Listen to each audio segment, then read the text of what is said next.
we've taken a break from our Thanksgiving preparedness. Festivities, if you will. And we're here now to bring you the top 20 of VH1's top 100 of the 90s.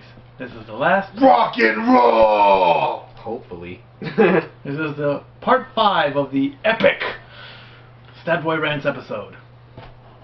And how are we going to start this, Stat Boy? I'd rather go back to the table, actually, because we're starting off with Hanson. Do I have to say it anyway? Not so epic, apparently. Bop. 1997. I'd rather say, I want my turkey dinner. The best thing about this song, if there is such thing as a best thing, the best thing about this song is the Young Bucks using this as their entrance theme. Because they look like the Hanson boys all grown up. Especially Nick. This song was annoying. Yes. Like I say, I'd rather have my mashed potatoes. Like Bill Engvall said, I want to bop that thing in the garbage disposal. Well said, Mr. Engvall. Okay, let's move on quickly. Is this the part where I'm supposed to say no, something? you don't have. No, your expression speaks volumes. Okay. Should we do another Keanu Reeves interpretation of Bop? For those of you without the benefit of flash photography. Right? I'll actually put my tasty beverage down for this one, since we are, top 20 status. Why we encourage him, I don't know. He's our brother, that's why. We have to. We're bound by the laws of brotherhood. Okay. That about says it. 19, Beastie Boys Sabotage. And we're coming back. Thank goodness. Much better. Awesome video. Great song. The mustaches alone are worth the time it takes to watch the video. Another Spike Jones video. Another Spike Jones video. You're right. You're right. Kudos to you, Mr. Spike Jones. Spike Jones, you Spike Jones! Spike Jones! Wow. That was a very good Spike Jones Wow. impression. Very good. That's not Spike Jones, but Bruce gets it. Yeah, I get it. He gets it. That's good. Do y'all get it? Comment on it if you do. If you don't, you will. Stat Boy, you sound like you're fishing for comments here. Hey, Is that what you're doing? They're Are you going to comment trying whether you to want. initiate intelligent discussions on your videos? This is an intelligent discussion? Intelligent discussions on YouTube. Really? Really? Really? We're not fighting this over. Nuh-uh. That's for another episode. Okay. 18, Metallica's Enter Sandman. 1991. It's one of those guitar riffs I was talking about. Is that song really 20 years old? Yeah, it is. It came out. Their album was Can you released in believe it? 1991. Damn. I'm gonna go get my walker and go walk down the street for some freaking old people food. Fuck, dude, I feel old now. 91. That was a great album, great experience. I have so many great memories attached to that album. Actually standing in line to get my copy of the Black Album, and I'm seriously gonna date us with this one. When I bought it, I actually bought it on tape. But Wow. yeah, that's number one. Number two, when they sold CDs, they sold them in long boxes. I remember those? that. Remember those? I do. Yes. Yeah. So many great great memories. But that album, as great as it was to sit down and listen to a new Metallica album and see them getting finally mainstream acceptance, it really was the beginning of the end for Metallica as far as what we knew of them leading up to that point. They were definitely not the same band as far as as they were when, like, say, Master of Puppets or Kill 'Em All or And Justice for All or Ride the Lightning. Ride the Lightning. Just, I mean, they were definitely a different band, but it was kind of the double-edged sword as far as being a Metallica fan was concerned. Man, great album and just fucking good times going along with that. Yeah. Going along with that album. I actually had to debate, argument, whatever you want to call it, with one of my ex-coworkers probably about a year ago over Enter Sandman and the Black Album, because me and him were discussing Metallica, and I told him that in my opinion the Black Album was the last great Metallica album that was released. I think so. I definitely agree with that. And he argued with me on that and said that And Justice for All was the last great album that released, because with the Black Album they essentially started selling out. Yeah, but I mean, when you think about Metallica selling out, I as much as I hate to use that phrase when it comes to any band, especially a band that I like and a band that was so influential to me, if I were going to tag them as sellouts at any particular point, it would have been the Load album. No, I don't think so. I think they were still the Metallica that we knew. There was definitely a shift in their sound and their vibe and everything. They weren't. They left a lot of the thrash style metal alone. The songs were a lot slower and they were shorter too. And more melodic. Yeah, definitely more melodic and a lot more. There was a lot more emphasis placed on the rhythm. Jason Newsted and Lars Ulrich actually played together as a rhythm section instead of Jason Newsted playing with the guitars. But no, I wouldn't say. I would say the Black Album was the last of their, that was the last one before the huge change in them and their sound came along. Okay. You heard it here, folks. That's just my opinion. I don't mean to, make it like I'm an authority on Metallica or anything, but it's just my opinion. Well, I think if anything, people have started to sense through the 2000s when we did, and now through this one, that you're definitely the panelist of expertise as far as rock music goes, and I'm the panelist of expertise when it comes to more of the hip-hop stuff. So, your opinion on most of the rock stuff is going to be a lot more passionate and informative than mine is going to be a lot of the time, and vice versa when it comes to hip-hop. Yeah, for sure. That's true. 17, Destiny's Child with Say My Name. Shouldn't I you be be so saying lucky. my name, Beyonce? Isn't that how it's supposed to work? I make you say my name? Just throwing that out there. Say my name, Yeah, say my but name. What is your name? If it's good, it's mutual. There you go. There you go. But she has to know how to do it right first. You have to call each other's names out at the same time. That would be epic. Sorry, Destiny's Child. I mean, I like Destiny's Child, or at least I did back then. Which version, the 4 or the 3? Who cares? They're all fucking hot. I actually preferred the original 4. The 4-piece. No. The 4 from the on the debut song. album. Beyonce, Kelly, LaToya, and Latavia. Pre-Farrah, pre-Michelle. Latavia. Isn't that the name of the country that Dr. Doom is? That's right. Latvia. It's yeah, that's it. Spelled the same but pronounced differently. I may be mispronouncing her name, but there was LaToya, and I believe it was Latavia was the 4th girl originally. You're both right. But I really liked that Destiny's Child when they first broke onto the scene, and actually that's the same foursome that did Say My Name. It's actually just by the time the video came around, the other 2 had already been replaced. So. Good job. 16, MC Hammer's You Can't Touch This. 1990. Rather touch Destiny's Child. Yeah.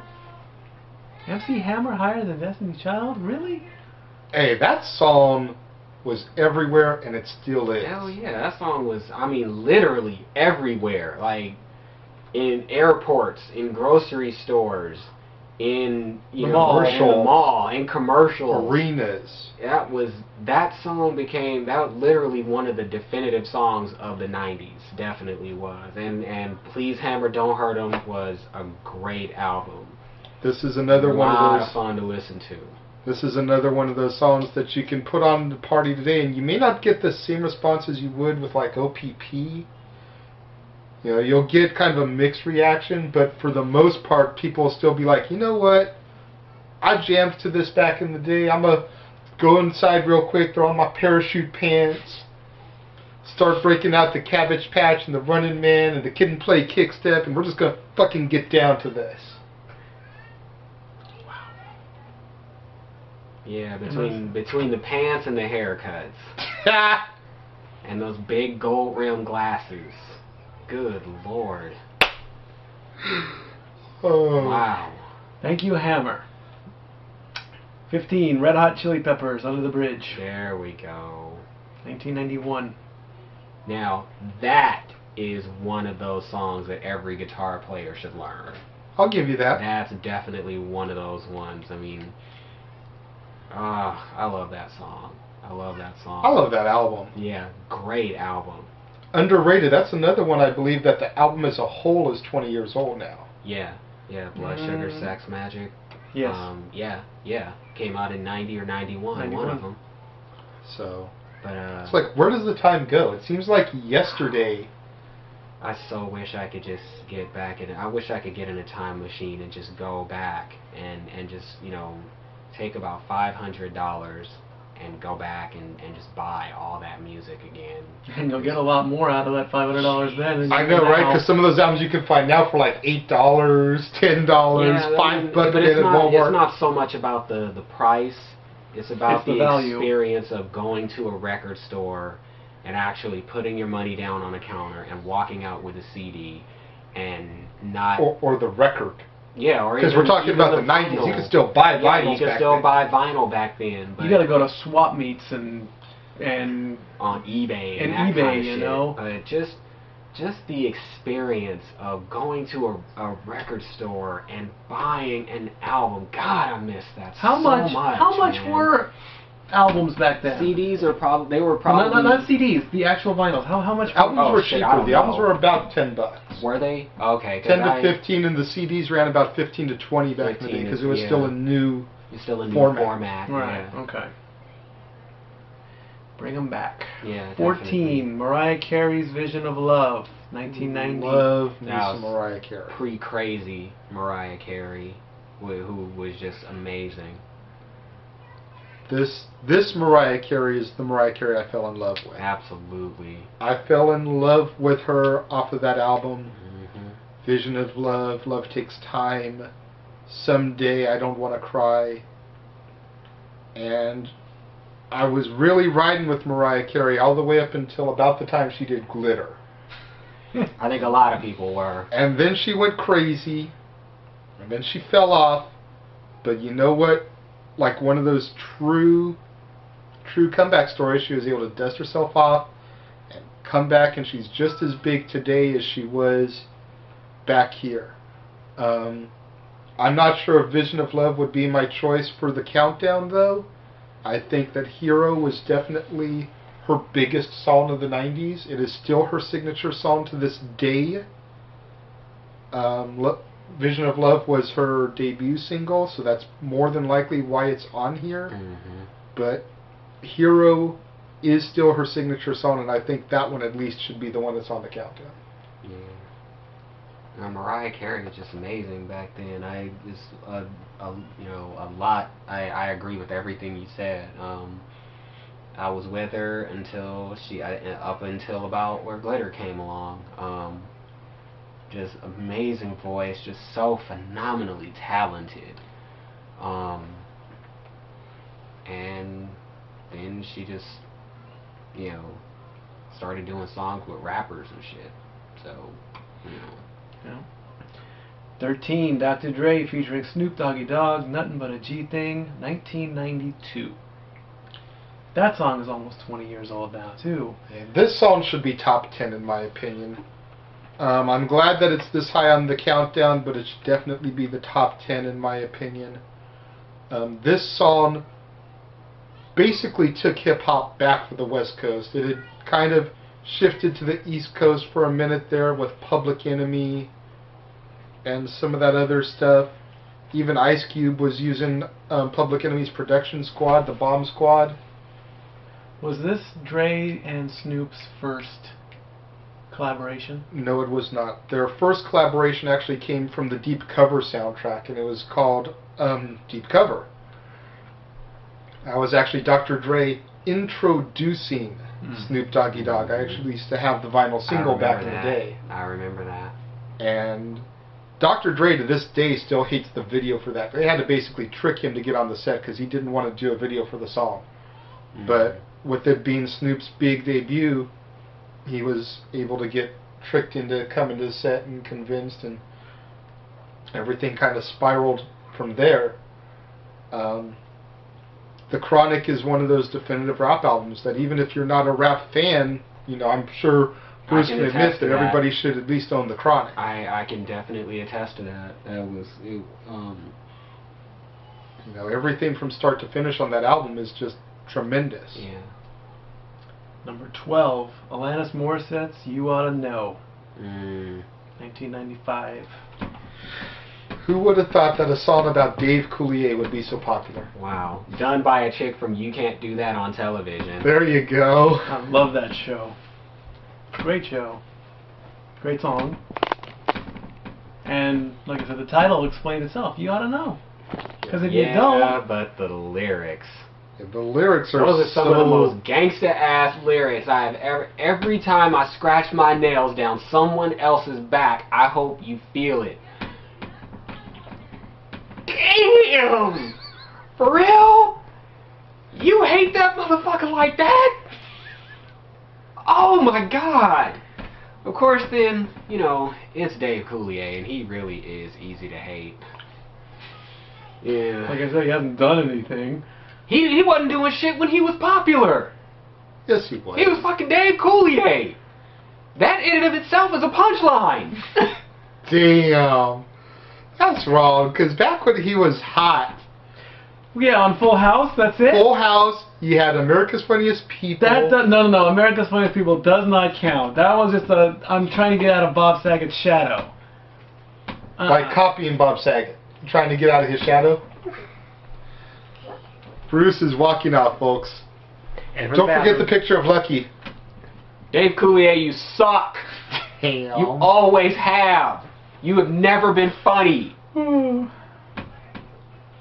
I've had things lanced with needles that have been more entertaining than Dave Coulier's brand of comedy. Damn. My God. I think it's pretty safe to assume that I'm not a Dave Coulier fan. Alrighty. But moving right along. I am an Alanis Morissette fan. I like what he did there. Alanis Morissette is bomb. Always has been. Still is to this day. And if you don't have that album, go buy it. Go buy. At least give it a good listen. I mean, there are some really, really good songs on that album. Even the stuff that didn't get released on the radio. Just an amazing album. Great album. And Dave Coulier still sucks. Number 11, Pearl Jam's Jeremy, 1991. There we go. Which is the lowest on the... Oh, no, it's not. Second lowest on the charts. It only reached number 79 in the top 100. How the fuck did that happen? How did that happen? Exactly. 10 is such a great album. You know what?